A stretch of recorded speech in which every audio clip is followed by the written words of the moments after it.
ye grooming Quran to the level say ya boda mama Yesu nti ya boda mwezo bitim di neti say sha no ordinary konu so for correction bu atu so adan ya boda mama Yesu say ya boda mama Yesu be ya na nkura ni nyina boboda mo na se ne aboda mfo nkura enete ade ne bisi so for si bramaso ye no jimi won so sorry o ye elder wo dru so for aso ye so for ya ho ya so for cancer boni fa ni yonko so for o send yonko so for ko pre ni yonko so for ni mu edom e de ko na sorry onim nyansa ti wo so be ma ni eni nyaaya o sa so no me no tie ni nyenchem Ghana fo ni adia eye papa yenye ntum this ade anyan di dia say top ones who go the whole of year no church no sikeke kene buy no e de na council e ono ne yene ne madia aso no obi e na yene dia e bibusa hu se na Yesu amewu anka benya so that na no de ntia obi opese otakra bifo because a divo ne hunu nsem ahinta wono so de nipotu di wona kire e do ka se oye difo a o ka nsem de dike kotie wasem nte no na de nsesa na chede me ye difo dwuma ni e do ogbowura kwaye mu a o ko tu twanua bi ka bo no waso no de so de so ye woni ma de so ye ni so di hunu ade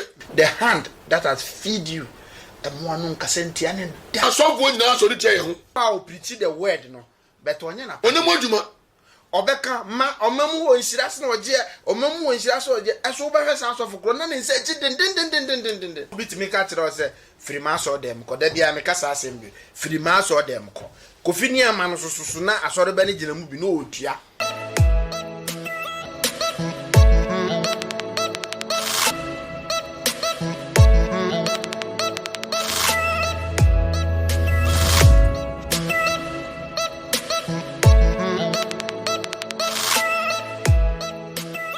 before GACV the name still remain above for Bakope and I Apostle Dr. Prophet Inyankeja Inyankeja Bakope and the men Baba Chichin Combo Prophet yet on catch and a chatty for yo medawase any ejumapa radina so awo ye mewiase yes me first akonya we say so achia wona wo chichini bentre ahwe OB4G TV yeah for January 2022 mechia asofo a omo performance nyina yes na mechia asore for ana Christopher ono ma chi Christo adie enyina mechia ni pe biara wo chinzika ene na daje etina si hwe OB4G TV ana mehwe ono nwa chirichiri menchire ono nwa monone omo krofo manso a omo di nchia ene nkra ede bre Prophet Nyankeja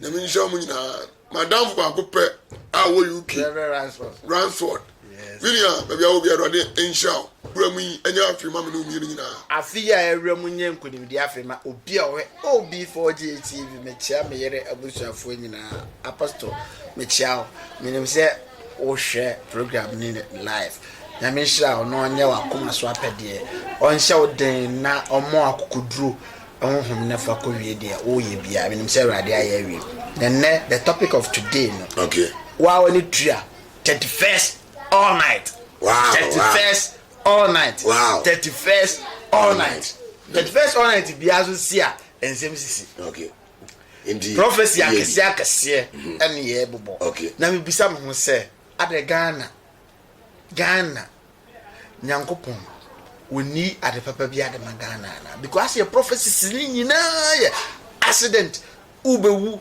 ubepra ye bekunu ye be nsi nkoa ade na ekọ de ntia mani abre a me pese me bisa so wo ye prophet nti eyamomo field nti de nyame yi kire mo no eyewu nkoa no yi kire ma na se ana ebi so papa ni bi wo anyame so yi kire yo edi nka me da wase ese amokuya oni don kanti ko angati mo na so woni die yes na me kan se bi nje wona ohwe on so bi tam ko shi mi sai die be nti na asofo da bi ya Ghana asofo ye hye nkom ye bewu Bible ma ye ti asese ebra Sodom ni Gomorrah ye bone no erode nam na difo so bon oman ne kokko yes na oman na ntie na erode abufuo ba oman ne so yes uje ni ye se obi tie mi se sie ya oni poye bone a erode nam na difo na sofo so yes abeka tire oman no abeka sa mo oman ne kokko yes na bro man be prim na kuma nyankopɔn nso yɛ adwuma na Ghana na yɛ wɔ no bɔne a ɛkɔ so ne dɔnso ɛnɛ awudie ɛnɛ sikani brɛ ɛnɛ kuya ne bɛbɛfa so di bɔne ɛnkɔ ne hia wɔn enti Awurade ma ne mma ɛne na diifoɔ no kasa kyerɛ ɔman no sɛ yɛbɛtwe yɛn ho afiri yɛkɔm bɔne ho na yɛnya Kristo n'anim atɔm na ɔhyɛ yɛ bi ɛma ɔman no so ɛno nti na Nyame diifoɔ ɛkasa enti sɛ wobisa sɛ deɛ bɛnti na da bia ne da biara no Awurade ne ma diifoɔ no kasa sɛ ɔwuo a Bible so ɔkra wɔyɛ bɔne no ewuo no bɛyɛ dɛn enti Awurade bɔ ɔman no kɔkɔ sɛ yɛn nsakyɛ mfiri yɛkɔm bɔne ho na ɔsɛe a ɛyɛ owuo amfɔ yɛ ahora na sɛ bɔne na ɛbɛba dɔɔso lesbianism ne gay ne nneɛma na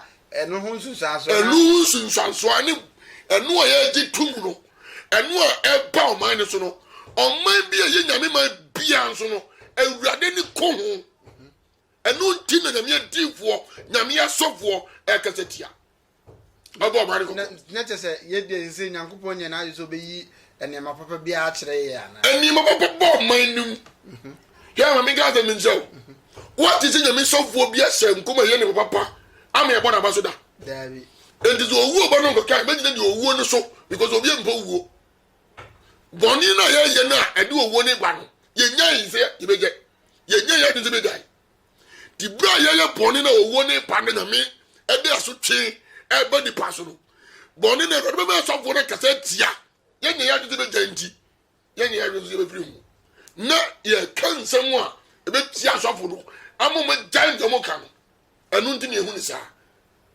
wow because as a 31st all night now it's a competition obiara ba opese ono ba beka minim say 31st all night so ye ode ne kosi say na Nyankopon enema be na Nyame susu yi kire because as a prophecy no obiara ba no abeye ne de ewuo na bi na yi kire wa na say ozo mo foforo me da wase Bible say de bia wo ne bra wa hye yes na osankafo na kae na me obi o tie mi ne wa hwe mi bia sa bere bia hwe no tie ni ye say 24 hours all night Awurade de me yɛ adwuma no me ma anya na najo Awurade de na di kyerɛ me ka kyerɛ me sɛ me ba oni me ma ne nkohyia na bra ya wo wiase agye nkwa no awia kɛseɛ bi pie ma ne ma sɛ wia ne ya wia a ɔno Nyame ne ne ma bɛda kanta enti me ne me ma ne nkohyia ne yɛ mo ne di ne nso ne di ne bɔ yɛ ma no 31st one na de Awurade de kyerɛ me ne yɛ ɔsi 2022 ya ewo mu nei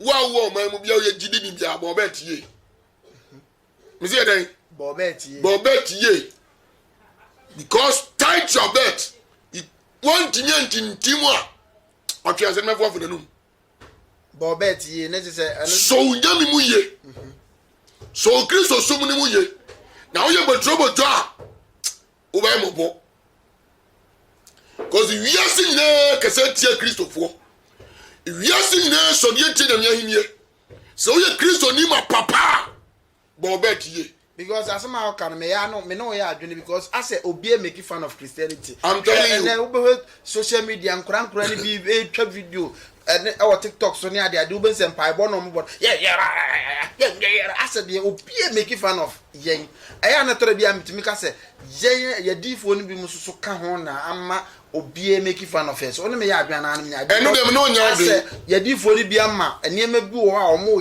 ye ma ne boro so nti ama obi afa ne se ase omo di agoro nti omo so di agoro ma Bible say de eye na adwene se wo gine ho no onhwe ye no anhwe ase eno me nka obi a ode ne ho to nipa so yes ti under curse obi ode ne ho to nipa so odifo bi abodama wo ye Kristo ne memodam yes ti bi no nya adwen se wo hwe de obi ye na wo dem atus ntibia Bible say et so nipa ba be wuo na ne wo na chi yatamuo yes so wo gidi pa wo fi wo ma bankwam eye secret eye intasem sawoji di pe ofri owuo ma bankom prophet nyangaja ba so kire se eyin emehwe ni emfe ni nto se odifo bi yesei odifo bi yese bi odi enem onyame ho few entin because of that nti yensu ekodi nyame ho few no nyankopon na yesom no no okron and an individual now over quaquajo judgment sans na sofo so individually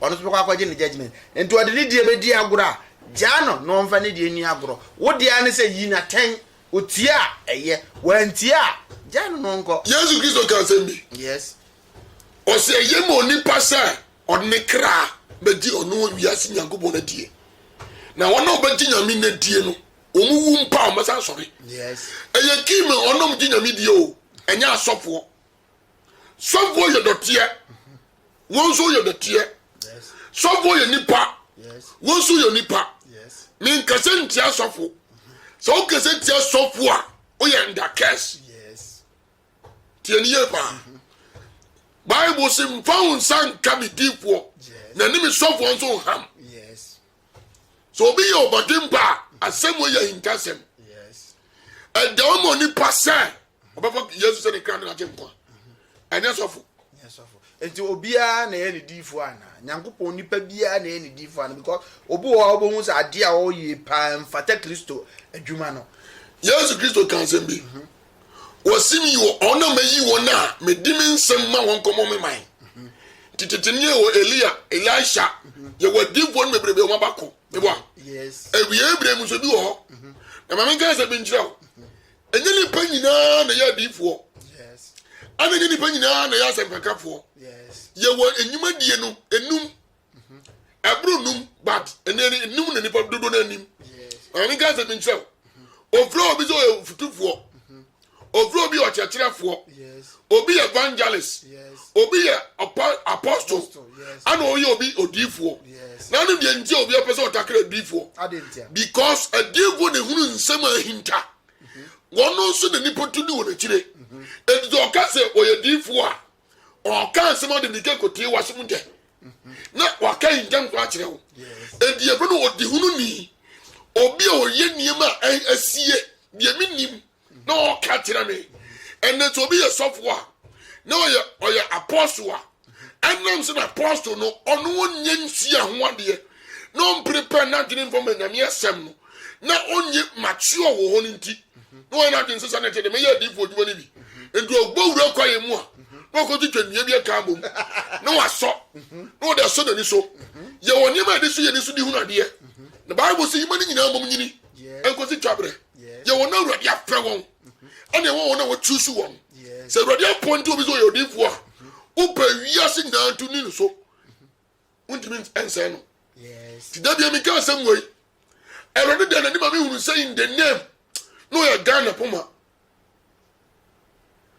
me kaza me kama ye me chem bibia o yes but the rode bia so a kira me no eya me ni ma se fo dia me kan ne so me kan kra pa kire ni ewiase yes Ghana fo ni adia eye papa ye nyintum this a de nyen di dia sei de di papa dia pro de papa na hunu say we de firi nyame no ye nyintum de a esen no ya sei se wo ye nyame adwuma na wo ye ne kan no obi amuwa wo de obegina ba bi a obe fa bode beje twok fa we be ye we ni ma no ana na sofo nyina so de tie ho yes sofo bia so papa ti ne yonko yes na Bible say na munya atwomfo mu krom tusu say mbanya bi papa be freda ni nchen anya possible and na sofo be brebe a lost your mind because of greedy yes greedy because of a hand time yes because of ahomaso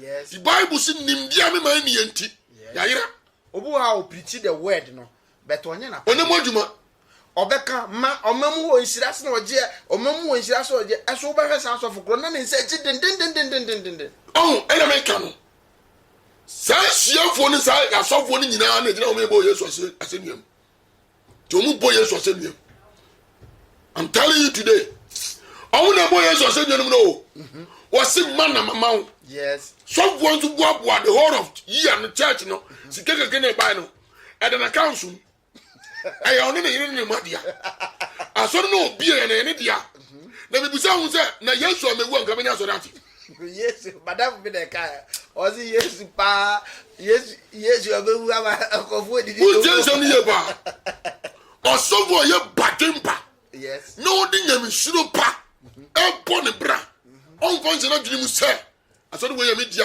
da da bi me kan be bia yes how much more I know they me cry me testify da bia o ka tell me say asori ni ye de and the day so prophecy be see e wa asori de mama ye kan say yemfa asori ni say ye dia yemfa ni say media me ye don't try bi keke say prophecy is no say yemfa asori ni say yen dia enya media the moment ebe ye media no eye ba akofo ye dia ade yen dia obi wo wiase dia wo munum nyina contribute to the effort of the church. Yes, but media dia na enya ma so na nko an. Yes, etimum ye hunu how esi ti asore no ye nti asore ne te say media me sorry am da bia me autocracy dia me meka na final mama nka se menjo. Yes, Ghana so for brebe nim se dey si asore sitie. Yes, asore ebusua. Yes, enobwa asore Bible Yesu Kristo say Monsieur for na se medjuma yefo ni onna anase me nuanom ni onna won ni trase etie Awurade asem onu ye ebusua won ni Yakobon atwere yi baako. Yes, na so bi bisa se woti asore no say ye won ni hwadia ono na yire ti bo so ba ma ni ene ni njaaya o sa asore no me no tie ni nyenchem.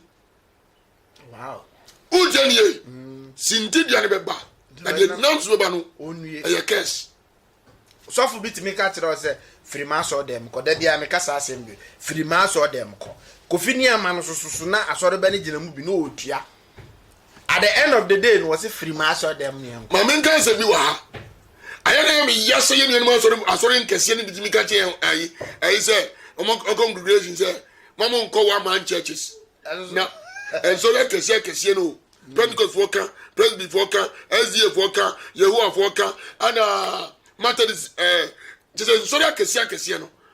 Now tama don't waste the tears or no way. Who tell me pa? Tama Pentecost friend say Mark Young tears or no. One now what can I say for so no. Now this I oh nim die be do so di be do do. Yes, and no run sorry kese ni mu akambre wa adentia because ye di suku ye menya me honhom nya adwuma. Yes, ya kiri do bu na me honhom no e di ni pie asore dem ho enu nti ye fra hu se Kristofo. Yes, ye fra hu se Jidifo. Yes, na so ye nim nyame ye som no still on before GTV and have had boza still on before GTV and Makato said oh before GTV we are not in to discredit pastors, we are not in to disgrace Christianity, we are not in to tarnish the image of Christianity, but ye were in to bring rebuke na yama Christosum aye kron and munyam enti ye be yi dia proprom ye be yi from one by one na akapapa no because e bro baako se pro ne dem a wani be bounce na e bro ni pro ne wo mu nyina still before GHTV let me do for say Mr. before GHTV is not into tarnish the image of Christianity, it's not into destroy the image of Christianity, it's not into put the image of Christianity into obeying tantanta. No, yen ye pese Christianity ehun ye fita semitwi na nko ya mfache ye pese ete ho ye yi abonwunu ni film na ye nya nam na nkasa ewe because sometimes enkofo bi ye nyamedwuma na mane ye tan enkofo bi abuse the power of God enkofo bi ye niema bi enye. That is the image, that is the reason why OB4 GATV any abre a Christian dominated channel and a prophet nyankeje na nsem na okeka ba no ayeme the prophet na akasa. Yeah, so vote me to platform so another property to say and the master ni gu master ni ekofom and the sikana ba ni kreswa ya bodam sem. Yes, what you sorry me try no apostle Louis can say be the same thing na kan papa me chia pa God bless you asem o kan o sese wa antete asofofo a no nim se asofofo ni bia bobo adam okay and no bo hu sofofo wo ha ono no oye no o de se ne yonko sofofo no o kan sem basara wo be hekura no na sa asofo no no momu na atete we no esoso no ono no ketwa no momu se panyin no yami yapa na yami denzo ko fase mu yaba hwe come on somehow what's about kind of mama conference we abo tie ni ye se ewiase we ye wo mu ensa aton so wo ye den wo nche no Yes. nipa wati ni bottom sika dia fidi one day Yes. wo ye den wo ba kosuru se den wo ne nyepe Reverend of forecast as him was say obi di ne satu bottom na ofidi wa enwa ntia ne da. O pese onyini ko anima e futu am de ma obi a ono so hwe obi for Jesus.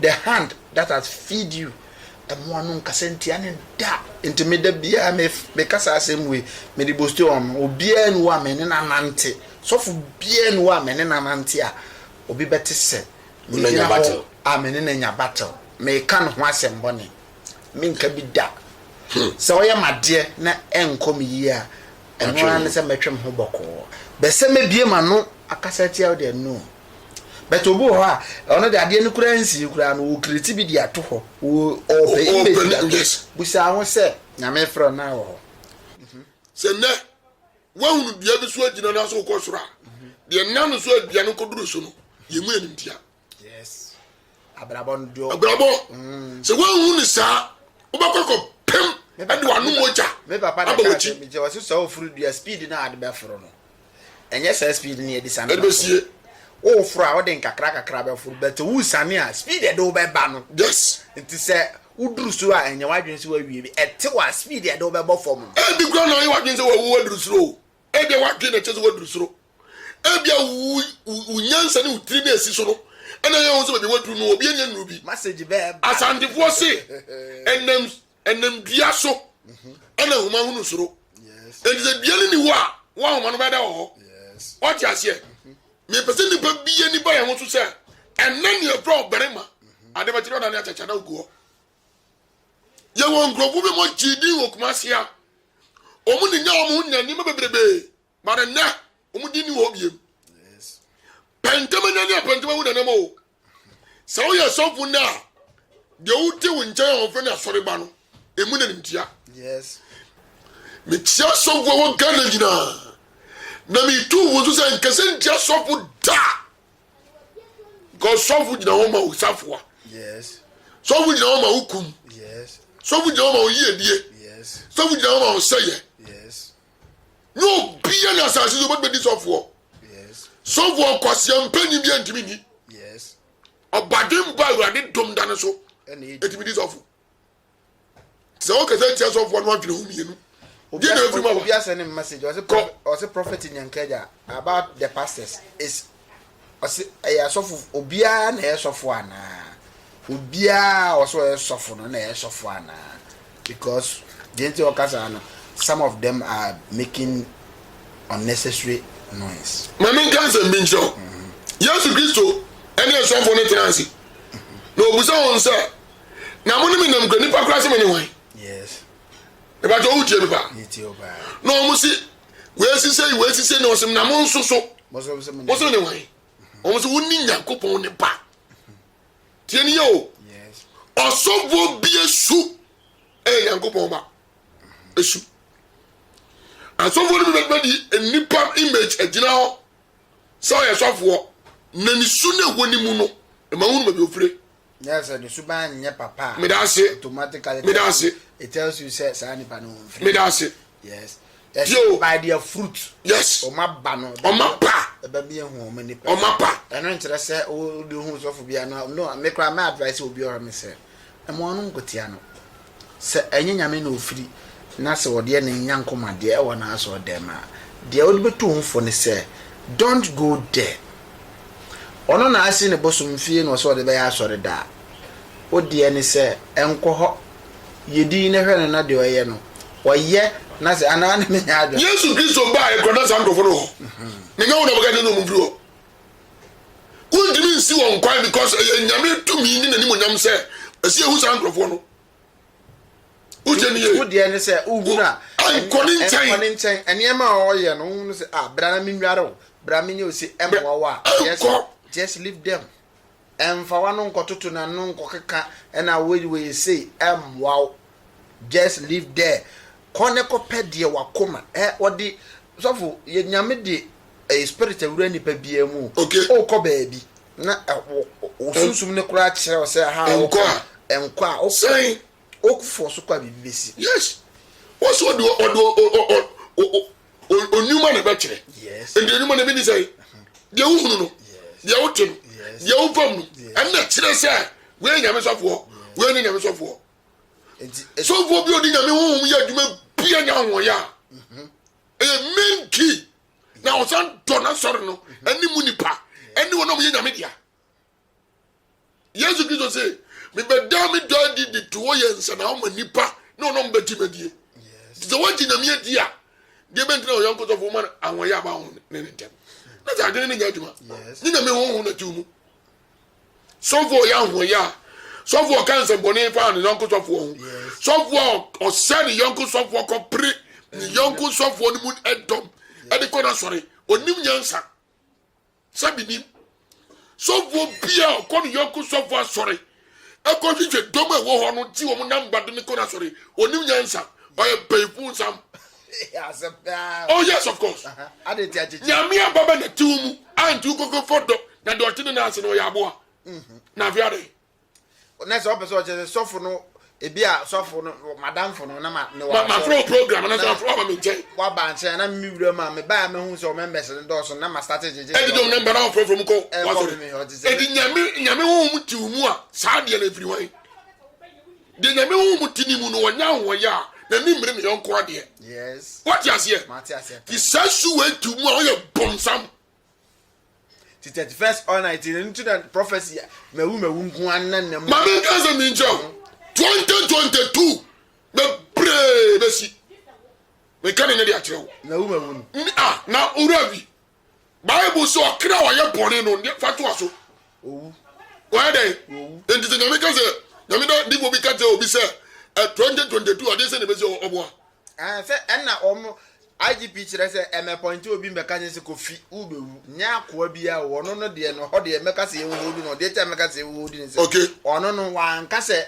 nyamedifo ni ho okay me biebiem wase okay ye the unnecessary fear and panic because of obi timi beka kire se kina ubewu abra enya nokre na woni pa no so to na ne yam hyehye ni se obewu a etimi ma na pressure kra ma ne okay enti adenti na moye honhom mo adwuma na se onyame ayi a kire se me bewu a o mo mpa ye ma me entwam na ade hu hye me mu ma me kan se me njo erwani nyakubo ma Elisha ko tra soro na obo mpa ye o ma ni boni anu wa ye ntie o yes na odana di so obese Israel no na Yesu Kristo no mo ayi okate ni se je so kunkum o mo a ona tafu be ka se wuntimi hwe onti udie erwani da na die asema di che ni divu a okaka che o man no onye hu adwuma tie obo man kokko na o man adwani afiri hu ne be tie awurade but ye mu je Ghana so go be katre o man ni say ade say be sia ne atuye ne guru so ye di na tem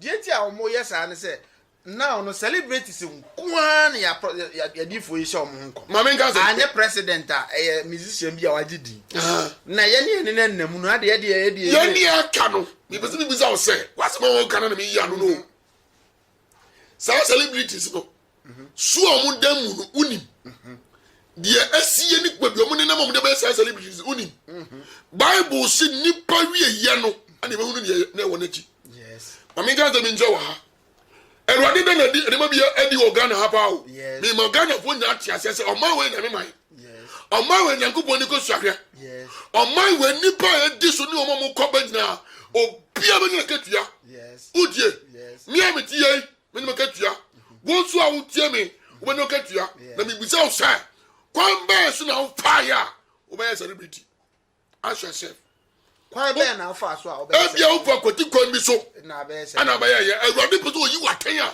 obepo nyame sofo bi so abekasa kirew na wan fa no bo twede no da dem no bo twede message say boban bebre me say ebi to tobom na ebi so praise prophet nyankaja ebi to tobom ebi yes a prophet nyankaja are you supporting the fake ones obi so support o mo me support o mo tie ni ye oba tan bia o fie bia hunu sa ade e bola obetama firi ho yes ana oba tan bi nso ono obebu na ni agusu eno nso nche zo nya oba tan yes onyuma be ebedi onachi onyuma bedi o machi Jesus Christ be he has no fake ones no.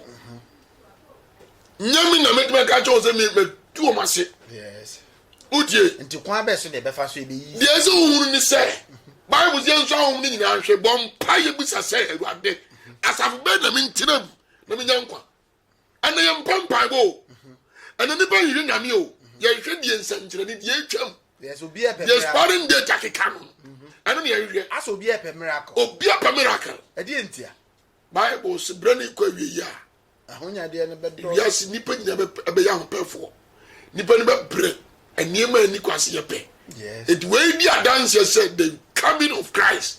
Emuni ya ben. And the only way nyina mane hawo. Bible say man be so da man so. Nipa be ya hopefo. Nipa be ya hantan. Nipa be ya ne bereberefo. And na so vote mi kum asore ba. Ho da say ni puppet ase. Abranya ni bushoni o. Uje. So vote mi ni ba. Eye semana. No di dware na nipa dom ni ba. Asemba. Tieni yo. So vote mi go kwatrase ni etuso na ni echi. Wona so wona difo wona de difo. Wada de konfo. Akofo. Tieni yo. Ayi be se. Enti wonna mi hu na ene mi nwa. To come chan no mo ba ko e fere bonsama shekut. Bonsam wa shekut. Sa bonsam na wa shekut do. Won mo so na ya bonsam fo. Won mo bonsama shekut. Kotu na o ma hihye no wan. That's a bonsam no. Oba no nim se ofra ohye eyede saa omayi no mo de couple reference. Nseben ne sidi egu no ho obia manchina no o ma wuragu e no ma shekut. E no da betra so. Okay. What you say? Enti mi kan no nche se bia me support o minimum so fom ya bod samfo e wo kuma sia. Enkran de choboy. Yes. What you say? But Erade say ye mani mom nyini. Nti hunhum nsem se hunhum nsem. Ede na se kekako because ase ene no obia sorry na ana me kwakwa hwe me hyebirem me we ba me kwakwa yesi we ba me na maware ade bibia na spiritual thing ma me nkan se mi wa so for se bramaso ye no jimi wo so sorry e wo ye elder wo duru so for so ye udie ni ye idie so for se bramaso ye o Asiye means abonsamfo. Be bonsam. Asiye baby akofo. Baby shrine. Baby abosomfo ni akomfo ni hia. Omo na from asoye. Wantimi ankasa bi se brema so ni fie na se brema mi fie o. O se brema so ye na majiwa fru ha mu. So vo no bodam, but the okọ de wajimi. Udia ba. Mini obi atemo. Mami ka se mi wa. Awurade de na dia ma hunu se 2022. Esuma na do man Ghana so ni be bie. Ebebie. Yes, eye key. E ma Ghana. Na se ebebie no, na se ne ma pa. Ebebie ma Christopher o motibie tina. Wow. Ene Christopher no me ene na ho. Obi ba wa se, "Ha, ma sorry dem mu ni o." Video that first one night obi video and ma so dem mu ni o. And then me dem be ye dessert and e be hwie coins and e be hwie ska. Oh, wait. Ajini bia ni trim. Me hear am say me hear no so for be status o. Ajini bia ni trim. O say I was ma so dem ni mu ada hwemu nkene a hwemu ayi and e be hwie coins. Be hwie coins. Onya sika no so ajimi nti. Oni bra bia oni bo. Me say Apostle me we be dey jara bra was and then e be hwie coins. So me asola me down na be me ka say eya na nyami po me ti wonu me ti se koye we na ma nya na me yare. Yes. Me dia no. We hwie coins. Na nka Awurade aye madom. Na Nyankopon pagya ne nsa.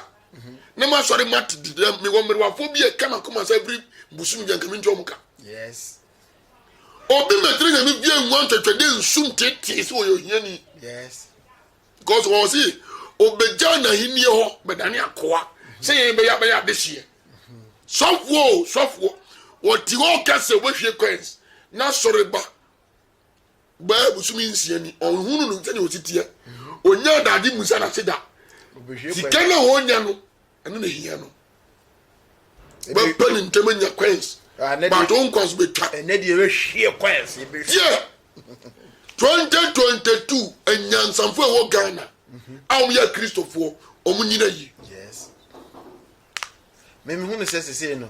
It's high time a different a suffer for nearby mommy and can't quite because prophecy but mumma yam fanya me adwene ni mura and sorry many trim no who say so when ya me o wade so we try platform is on the TV station so on ka fa so for be on the ring kase hye every nyame ene wo hye bi ene o kase tia mo hwe unya nduruma yanka uhunu moja onya nduruma yanka no ba moja guo uje niye menya ho se wo ye han bofo menya ho sa so ewiase wei de ni bobo ka bia betom papa na kan o se so sika nson ya o se iPhone board ne okay ba onya ho sika wi a unya sika o ba ze ize nga ne bona de o ton 3 billion kura nya ne bona de normal ba ho nya nson nto se me ntotem sika nkota ma min kan sem bi njire Christopher so when you break na o poto hu nyame a yawe na zo nyame akanta yawe enya de die ne ono yawe ne matoka matofie yawe for preparing for war bobo unsa woni awunfi ene awunponi a ebe wiase ebe diako preparing for war 2022 preparing for war in for life when you because any man and pastor ya uko deke and for so for say wade nsa wo so eleke preparing for war because you have a Ghana had this year no me too wo me fa hu nto so na wa braba wo bosie no ebedega the only so bia hu ya ebepie for last word to na ye me fa ko na we say so na me tia ma ngi message bia message ba ko so free friend Kwabena Bedford hey deal with them TV actually was a prophet in Yankaja. I like the way you are speaking. If all men of God are speaking like you, there will not be a problem in okay.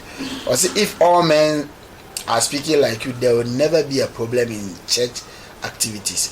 Or say as a ubia kasat said the kasana now Ghana be a better place to be and kaya asofu ni bi mebuye mukata sa we so frame Augustine was I'm watching all before GT. God bless you and a nice topic. Merry Christmas to Prophet in Yankeja. I receive it. Okay. That's it. Evangelist Bismarck or say, oh, God bless you, man of God. God bless you. I'm enjoying the show. God bless you. Powerful message and powerful with authority. God bless you. God bless you, evangelist. Could you? Also, I'm watching before GT. Oh, bro, the topic is too much, and I'm laughing, sir. Madam Grace, or say, yeah. Prophet in Yankeja, more fire than in Sana, you see. Oh, I'm Tom says, okay. And also, say, oh, boy, Juma, Yamin Shroud, and also, God bless you. Prophet Yankeja for last word. Bible says, you are the Afro, can you are the Assam? A running for Unko Jimmy? Yes. Ujenie. Me makuma so de nyina se betumi asum na nkopon no manya trene nkwa. Yes. Makuma so de nie. We body so papa na the betwe reform na bonu mobro. Makuma so adie. Eni